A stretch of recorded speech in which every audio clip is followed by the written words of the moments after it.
يلا غوروا من هنا.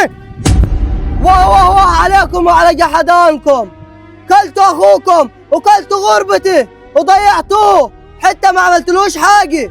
ليه كده يا اخي التوه؟ ياه ايه الظلم ده بتاعكم يا اخي؟ ده ما يرضيش ربني. بس خلاص على كده سريع، هي على كده خلصت وحلو يتقوي. وانا جبت اخري بصراحه، جبت اخري من اخواتي مش هيكبروا لحد وانا عارفهم وخابرهم زين من زمان. اسمع منك ليه، انا لا عندكم حق ومش حنسيبه واصل.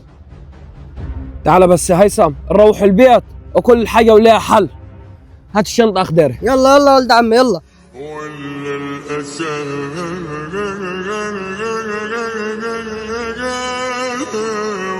في لومهم على وش تكفيني، على وش تكفيني. أمان أمان أمان أمان أمان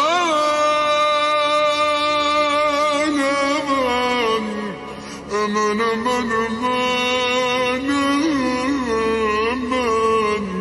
أمان أمان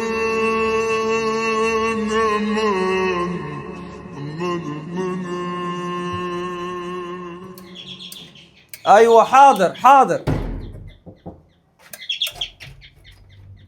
اهلا يا مؤمن. تفضلوا تفضلوا. الله يخليك. مرحبا. اهلا يا ولد عمي. تفضلوا تفضل تفضل يا ابو عمو، تفضل تفضل. فيش حد هاني.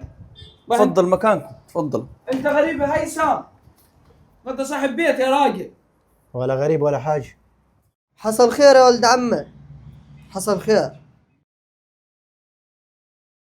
خلوا بالكم ابو السريع وخضيري مش سهلين، خدوا اخونا معاهم وهيبقى في ردة فعل. يعني ايه ردة فعل؟ يعني هيعملوه اللي معاهم يعملوه. قصد اخوك جاد انه هياخد اخوك يلفوا له دماغه يبقوا سند في ظهره. والله يجوا معاه يلفوه، انا عامل حسابي وما تقلقوش. يلا بيني. وبعدين يا هيثم لازم تشوف حل مع اخواتك دول، وحلهم عندنا ما تقلقش. والله العظيم اللي صعبان علي يا ابو السريع 17 سنة غربة راحوا على الفاضي، واللي مزعلني ان الضربة ما جايليش من حد غريب، جايلي من اخواتي، وان انا ما عملتش معاهم حاجة وحشة، وكنت براعي لهم وانا في الغربة وما كنتش حارمهم من حاجة، واول ما يكبروا على اخوهم. طب وانتوا يا هيثم ما دخلتوش حد كبير من العيله يحل لكم